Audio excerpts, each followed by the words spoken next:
Okay, hear me out. I know it's not one of the most groundbreaking action comedies out there, but at least give credit where credit is due. At least it did what you came to see. They got to their destination at the end. No spoilers. And they got their closure. I'll do you one better. At least it's a better Dwayne Johnson comedy than what he did in Tooth Fairy 7 years later. So at least there's that, right?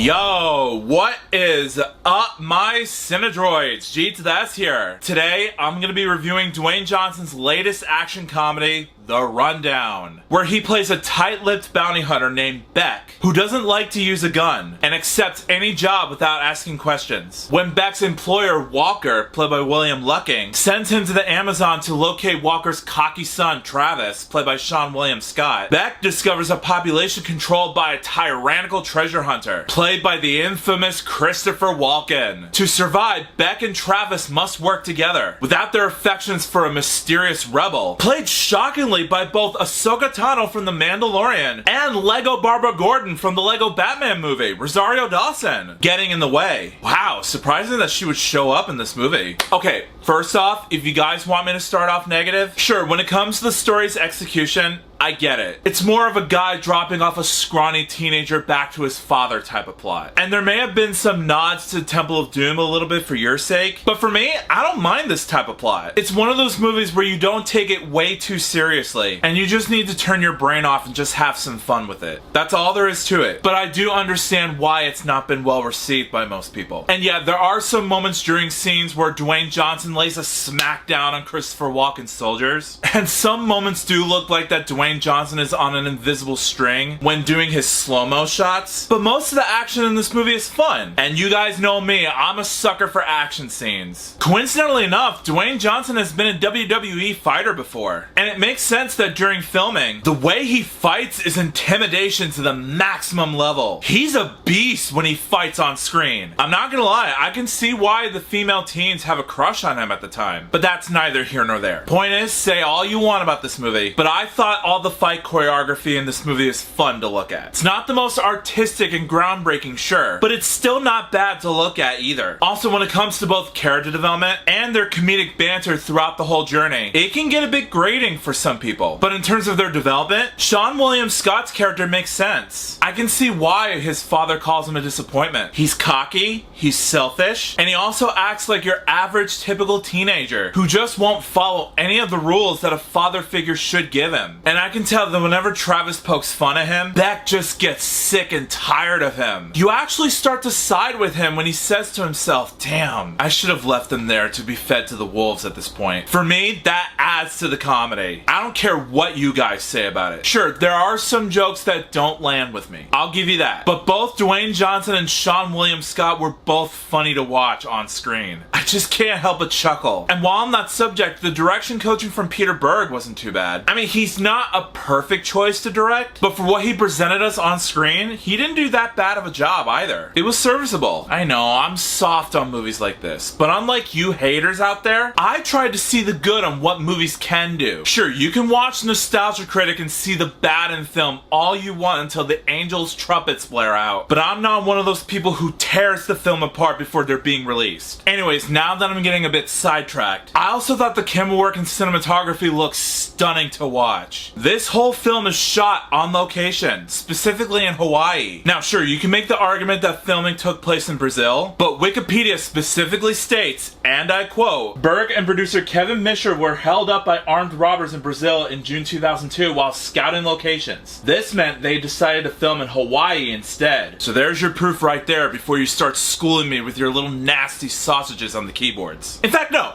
Give me your best shot. I dare you to correct me what they actually filmed down in the comments below. Go ahead.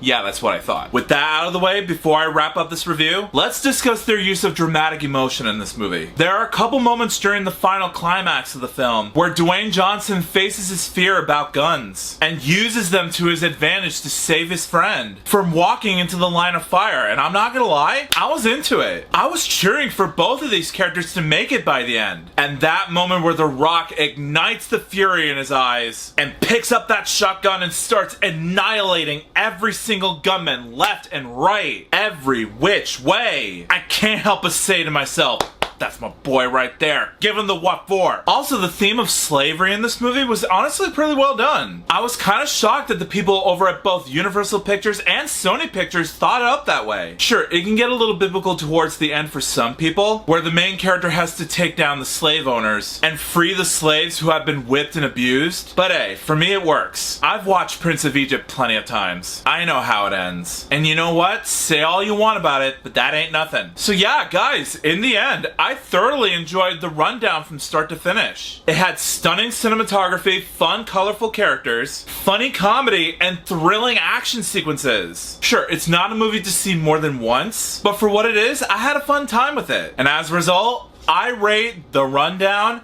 a 3.5 stars out of 5. Again, not perfect or groundbreaking, but not a terrible film nonetheless. Give it a chance to watch it for yourself. It's a fun one. So The Rundown, have you seen it? If you have, let me know in the comments what you thought about it. Do you agree with me? Do you disagree with me? Answers down below, please. Also, if you like this video and you want to see some more, make sure that like button shines in your face. That'll totally help me out a ton. Also, share it with your family and friends and favorite it. That's a very good way to show support for this review. Also, if you're new to my channel, make sure to subscribe and ring that bell right next to you so you can be notified of future videos I have in store for you. Also, if you want a shout out in a future video, just follow me on my Instagram page and I will choose one of my Cinedroids to be displayed as a shout out. The link's in the description below. Also, you guys don't have to do this if you don't want to. I understand. But if there's a rare chance that you are interested in doing so, there's a little join button down below the video, just right next to the subscribe button. Or if you're watching it on an Apple device, be it iPhone, iPad, or whatever it is you're using, there's a link in the description so that way you can check it out that way. But either way, if you click on the link in the description or the little button below, not only will you join my YouTube membership program, but you'll also have access to custom-made loyalty badges, custom-made emojis that I created for myself, and a special shout out from yours truly. So if you guys want to be mentioned in a video, just click on the little join button or the link in the description below and become a member. It doesn't cost you much. It only costs about $2.99 a month to join. So make sure you click on the link or the button below and become an OG Cinedroid in no time. Also, I set up a Patreon page for you guys to check out as well. There'll also be a link in the description so that way you can visit my page and gain access to up to 4 membership tiers. On my page, I post reviews a week early before you get to see them posted on this channel. I'm also planning to do nerdy pop culture fan polls, book audio reviews, and full-length movie and TV show reactions, both visual and audio, on my page as well. Uncut and fully rendered. So if that's your cup of tea, if you guys are interested, go to the link below, become a patron, and let's get to know each other a bit more. Also, if you want to subscribe to my gaming channel, there's either a link in the description or at the icon card at the top right corner of your screen. Go over there, subscribe, and let's just have fun together. Also, if you guys want to check out my GS Productions After Dark channel, where I review movies, TV shows, and video games that are strictly not for families, there will be a link in the description as well, so you can check out that channel if you're feeling frisky. But until then, I'll see you next time. Peace out.